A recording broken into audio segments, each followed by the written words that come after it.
Pernah dengar ini?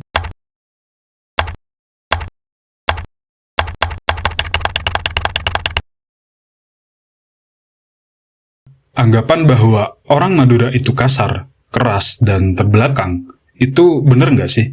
Mari membongkar lebih dalam soal ini.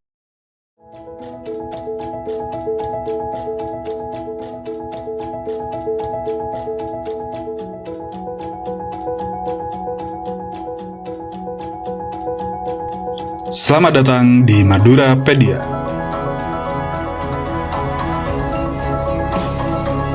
Dari Madura untuk Indonesia.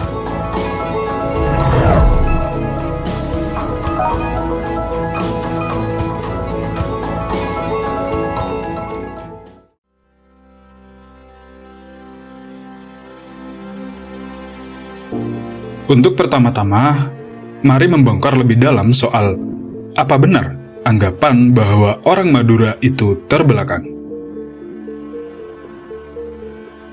Anggapan bahwa Madura itu terbelakang kan cuman stereotip ya.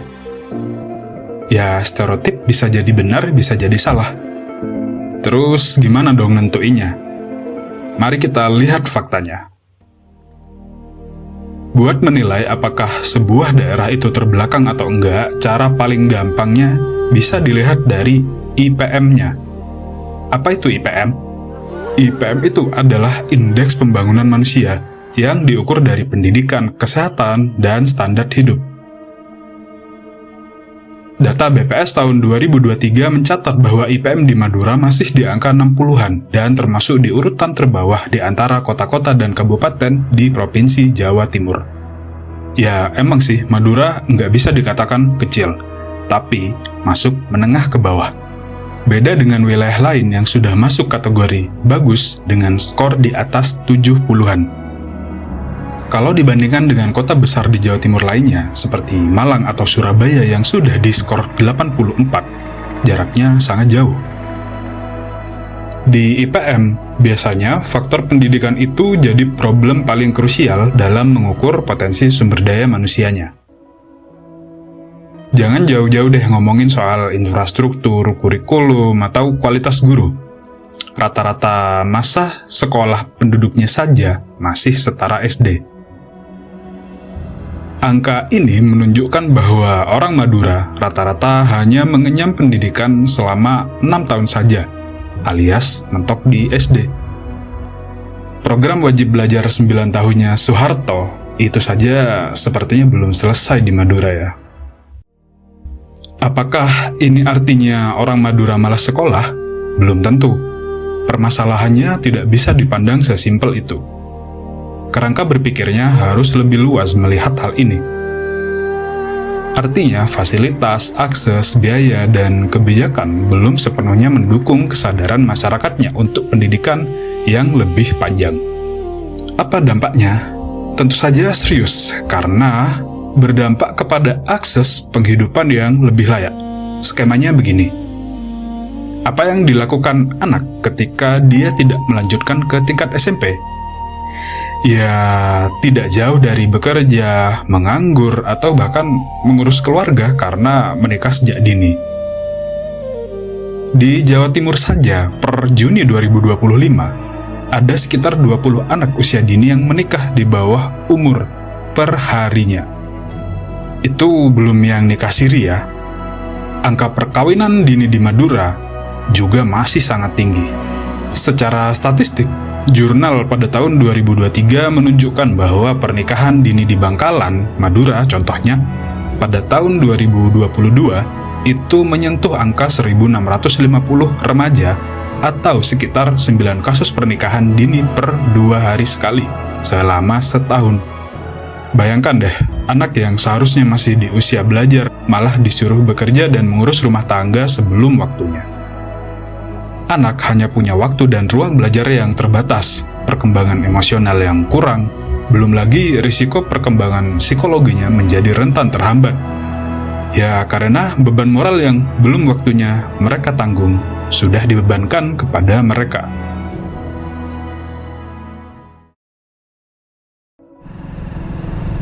Pendidikan yang rendah membuat banyak orang Madura akhirnya masuk ke sektor informal. Pedagang asongan, buruh, sopir harian, atau kuli. Dari segi penghasilan, jaminan kerja, serta peluang karir akhirnya menjadi nggak pasti. Yang artinya, jangankan untuk sejahtera, untuk memenuhi kebutuhan pribadi saja sudah ngos-ngosan nih. Lulusan sarjana saja banyak kok yang kesulitan mencari kerja di Madura dan memilih untuk merantau. Dampaknya SDM yang berkualitas tinggi tidak punya kesempatan untuk memajukan potensi daerahnya di Madura, karena nggak ada cukup ruang buat berkembang. Hal ini berdampak secara ekonomi. Data BPS 2024 menunjukkan bahwa taraf hidup masyarakat Madura masih sangat rendah. Contohnya, pengeluaran masyarakat Sampang di Madura berkisar di angka Rp740.000 untuk memenuhi kehidupan bulanannya. 21,76% diantaranya masih jatuh dalam kemiskinan dengan rata-rata penghasilan sebesar Rp455.000 per bulan. Inilah yang terjadi di masyarakat Madura.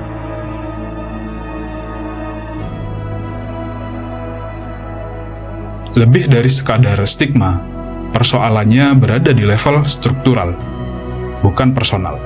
Hal ini juga dipengaruhi oleh nilai sosial masyarakat Madura, kebijakan, serta infrastruktur yang ada. Oke, sekarang kita tahu bahwa memang banyak data dan kondisi yang menunjukkan bahwa Madura masih terbelakang. Pertanyaan selanjutnya, kenapa masyarakat Madura tetap membentuk pola sosial yang keras, mementingkan ego dirinya sendiri, dan cenderung ekspansif? Nah, untuk menjawab itu, kita harus mundur ke persoalan sejarah dan melihat kondisi geografisnya. Secara geografis, Pulau Madura didominasi oleh tanah yang kurang subur, berbatu, dan kandungan kapur yang lebih tinggi dengan curah hujan yang rendah. Sehingga, produktivitas pertaniannya kalah jauh dibandingkan Pulau Jawa. Bagaimana akhirnya kondisi alam ini mempengaruhi karakter orang Madura? Ada penelitian di tahun 1983 yang bahkan mengkategorikan Madura sebagai bagian Indonesia yang terpisah dari Jawa, karena merupakan masyarakat tegalan. Berbeda dengan Jawa yang merupakan masyarakat berbasis ekologi sawah. Ekologi tegalan sangat bergantung dengan curah hujan dan produktivitas tanaman jauh lebih rendah dengan risiko gagal panen yang lebih tinggi. Sebagai perbandingan, hasil panen jagung di Jawa untuk lahan 0,25 hektar bisa menghasilkan sekitar 75 kuintal jagung. Sedangkan di Madura hanya menghasilkan 3 kuintal saja. Itu pun kalau panen, kalau tidak, hanya akan jadi pakan ternak. Oleh karena itu, banyak petani Madura yang memelihara ternak, khususnya sapi, dengan harapan dapat memanfaatkan hasil pertanian yang gagal agar tidak terbuang sia-sia. Dengan kondisi seperti ini, hasil pertanian hanya jadi faktor pendukung untuk memenuhi kebutuhan pokok dan bukan untuk penopang hidup utama. Apalagi untuk mendapat keuntungan dalam meningkatkan kualitas hidup. Hal itulah yang menyebabkan sektor lain lebih diminati, seperti beternak, menambak garam, atau melaut, dan bahkan mendorong migrasi ke berbagai tempat lain di luar Pulau Madura. Karena kondisi alam dan lahan pertanian yang tandus, orang Madura harus mengembangkan etos kerja yang gigih. Kerasnya hidup membentuk watak keras orang-orangnya. Dari sini muncul sifat yang cenderung lugas, to the point, dan nggak suka basa-basi. Budaya Madura sering bentrok dengan budaya Jawa yang halus dan penuh unggah-ungguh. Akibatnya, orang Madura sering dicap kasar dan kompetitif, apalagi saat di perantauan. Kecenderungan masyarakat Madura, terutama laki-lakinya, untuk merantau pun tidak semata-mata didasari alasan kurangnya sumber daya. Lebih dalam lagi, kondisi geografis itu perlahan-lahan membentuk nilai sosial, tradisi, dan budaya. Harari menyebutkan bahwa bukan hanya manusia yang mempengaruhi lingkungan alam sekitarnya, namun juga kondisi alam akan membentuk watak kolektif, nilai budaya, dan struktur sosial manusia. Tak hanya soal topografi, struktur permukiman juga merefleksikan hal yang sama, yaitu dengan adanya tanian lanceng. Tanian lanceng adalah pola pemukiman tradisional Madura di mana dalam satu area terdapat halaman memanjang yang di sebelah utaranya berjajar rumah-rumah hunian. Dalam bukunya Tengka Madura, Usman Hassani mencatat bahwa hal ini mempengaruhi nilai yang ada di masyarakat Madura secara umum. Sebagai pembanding, pola pemukiman di Jawa cenderung terpusat atau nuclear village, yang semakin ke tengah semakin padat. Sementara itu, pemukiman di Madura lebih terserak atau scatter village, di mana biasanya terdiri dari beberapa keluarga saja yang lebih independen dan loyal dengan keluarganya sendiri. Nah, pola pemukiman orang Madura yang demikian menghasilkan longgarnya hubungan sosial dan menumbuhkan semangat individualistis dibanding pemukiman desa Jawa yang lebih menumbuhkan semangat komunalisme. Ditambah dengan lingkungan yang keras, makanya orang Madura jadi terkesan lebih mandiri, individualistik, dan percaya diri daripada individu di masyarakat komunal yang cenderung kooperatif. Dalam pola tanian lanceng ini, perempuan menjadi simbol kehormatan keluarga. Bahkan beberapa pendapat percaya bahwa Madura di era prakerajaan atau sebelum berakulturasi dengan Jawa, orang Madura itu cenderung menganut matrilineal. Bukti tidak langsungnya adalah possessive pronoun atau kata ganti kepemilikan untuk rumah selalu mengacu pada pihak perempuan. Nah, contoh lain adalah saat menikah, laki-lakilah yang pindah ke rumah pihak perempuan, bukan sebaliknya. Secara adat, rumah dan tanah harus diwariskan ke anak perempuan. Pihak laki-lakilah atau pihak suami yang bertugas mengisi rumah dengan perabot, penghidupan, dan kebutuhan hidup lainnya. Jadi, ini juga sekaligus memperkuat peran gender di dalam struktur sosial masyarakat Madura. Bagi seorang laki-laki Madura, sejak kecil sudah ditanamkan bahwa menjadi laki-laki haruslah berani meninggalkan kampung halamannya. Dalam konteks pembagian peran gender, laki-laki Madura harus terus bergerak dan berpindah.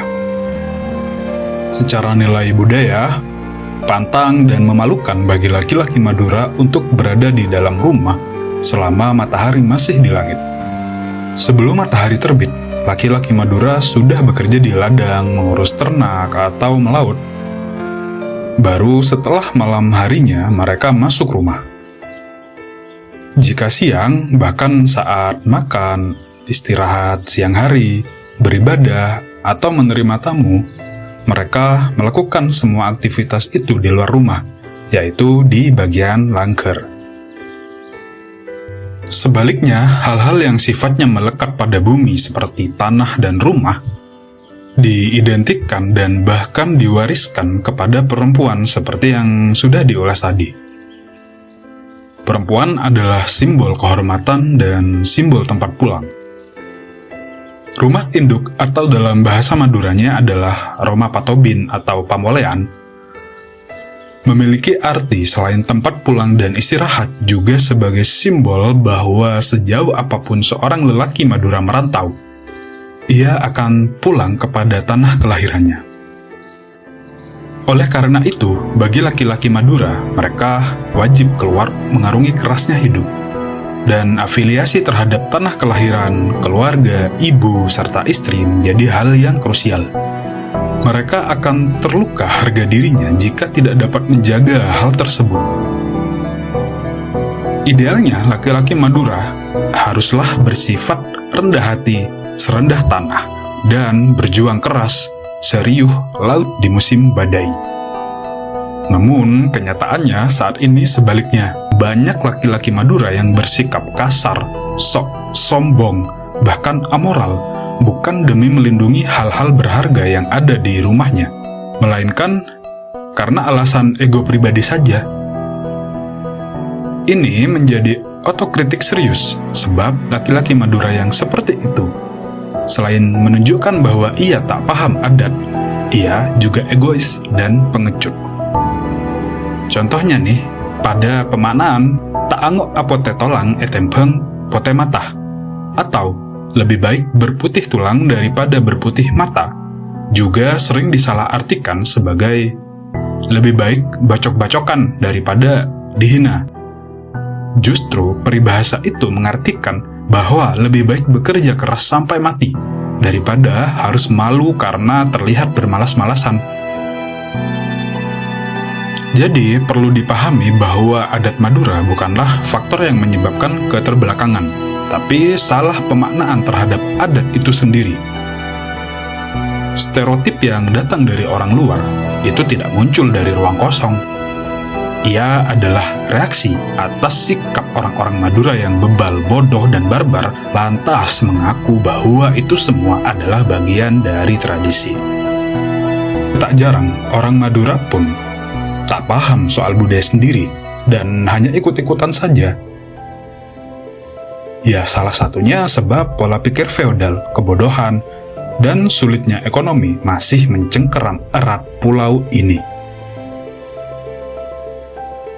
Contoh nyatanya, adanya kepatuhan berlebihan terhadap 3 tokoh masyarakat, yaitu kiai, pejabat, dan beleter atau bajing, masih terlalu kuat dan mempererat feodalisme di masyarakat.